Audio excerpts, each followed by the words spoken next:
Hello दोस्तों, नमस्कार। The inspire you मेरे चैनल में आपका स्वागत है। आज मैं गौतम बुद्ध की 9 ऐसी बातों को बताऊंगा जो आपके जीवन में सुख और शांति प्रदान करेंगी। पहला, वास्तविकता को अपनाना। बुद्ध ने अपने वास्तविकता को स्वीकार करना सबसे जरूरी बताया है, जो इंसान को आंतरिक शांति प्राप्त करने में सहायक होता है। लेकिन इसका मतलब यह नहीं है कि इंसान को अपने बेहतर भविष्य के लिए परिस्थितियों को बदलने का प्रयास नहीं करना चाहिए। उन्हें बस जो कुछ भी है उसे स्वीकार करने की क्षमता से भरपूर होना चाहिए। इंसान को यह बात ठीक तरीके से समझना चाहिए कि जीवन में कभी भी सब कुछ पूर्ण नहीं होता है। यह हमेशा समस्याओं से भरा होता है। हर व्यक्ति को यह समझना चाहिए कि उसका जीवन अक्सर उसकी इच्छा के अनुसार नहीं होता। इसलिए जीवन में आने वाले उतार चढ़ाव को स्वीकार करने से आंतरिक शांति प्राप्त होगी, जिसकी उसे तलाश है। दूसरा, दयावान बने। बौद्ध धर्म में करुणा एक केंद्रीय और अनिवार्य सिद्धांत है। बुद्ध की करुणा संबंधी शिक्षा केवल दूसरों के प्रति सहानुभूति का प्रचार नहीं करती, बल्कि दूसरों के दर्द को सचमुच महसूस करने और उसे दर्द से राहत दिलाने की इच्छा को भी शामिल करती है। बौद्ध धर्म सदियों से करुणा की शक्ति पर विचार किया है और लाखों लोगों को इसकी शिक्षा दी है। विज्ञान बताती है, यदि कोई इंसान दूसरों की समस्याओं को देखकर उसको कम करने का प्रयास करता है तो दिमाग में ऑक्सीटोसिन और एंडोर्फिन हार्मोन रिलीज होता है, जो हमें आंतरिक शांति प्रदान करता है। तीसरा, क्षमा ही कुंजी है। बुद्ध का मानना है, किसी समस्या का समाधान ढूंढे बिना मन में दबी हुई नाराजगी को पकड़े रहना जलते हुए गर्म कोयले को पकड़ने के समान है। जो व्यक्ति को उसके लंबे समय तक पकड़े रहता है वह अंततः जल जाता है। इसका मतलब है कि अपने जीवन के प्रति नाराजगी पालना खतरनाक हो सकता है। जीवन को परेशान करने वाली घटनाएं हमारे मन पर भारी बोझ डालती हैं और हमारे जीवन से सुख और वास्तविकता को छीन सकती हैं। गौतम बुद्ध क्षमा के आदर्श का प्रचार करते हैं, इस विश्वास के साथ कि यही एकमात्र उपाय है जो इंसान को अपने भीतर के बोझ को हल्का करने, सुख और शांति को प्राप्त करने में मदद कर सकता है। चौथा, डर को समझना। मन की शांति प्राप्त करने में आने वाली प्रमुख बाधाओं में से एक डर की भावना है। डर मुख्य रूप से जागरूकता से उत्पन्न होता है। हमारा अस्तित्व एक क्षण भर के लिए और हमारे आसपास की हर चीज अस्थिर है।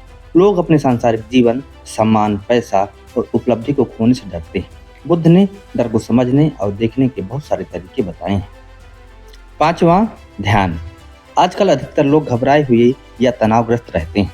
एक रिपोर्ट के अनुसार 30% अमेरिकी मानते हैं कि चिंता और तनाव उनके शारीरिक और मानसिक स्वास्थ्य के लिए हानिकारक है। हालांकि आधुनिक व्यवस्थाएं तनाव उत्पन्न नहीं करती, यह अनादिकाल से मौजूद है।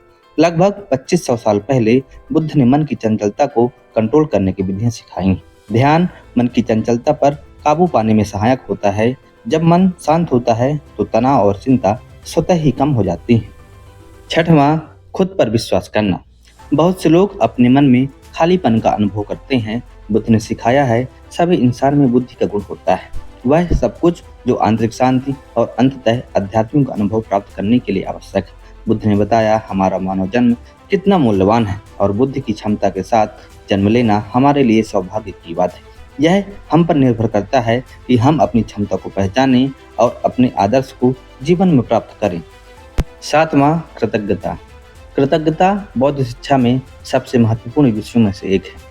उन्होंने इस बात पर जोर दिया है कि हमें अपनी कमियों को पीछे भागने के बजाय जो हमारे पास है उसे पहचानना और उसकी सराहना करनी चाहिए। इसी दुनिया जहां अक्सर अभाव पर ही ध्यान केंद्रित किया जाता है, कृतज्ञता का अभ्यास करना हमारे नजरिए को बदलने की एक प्रभावी रणनीति हो सकती है। यह हमें अधिकता पर ध्यान केंद्रित करने के लिए प्रोत्साहित करता है, जिससे संतुष्टि और शांति का अनुभव होता है। आठवां, जाने देने की कला। बुद्ध का मानना है कि शांति की राह में त्याग करना सबसे महत्वपूर्ण पहलू में से एक है। हम जिन लोगों या सांसारिक वस्तुओं से लगाव रखते हैं वह दुख का बड़ा कारण बन सकता है। जब हम मनचाहे परिणाम की जिद करते हैं तो हम खुद को निराशा और दिल टूटने के लिए तैयार कर लेते हैं। त्याग करने की कला का अर्थ है यह नहीं है कि हम लोगों या वस्तुओं से बेपरवाह हो जाएं।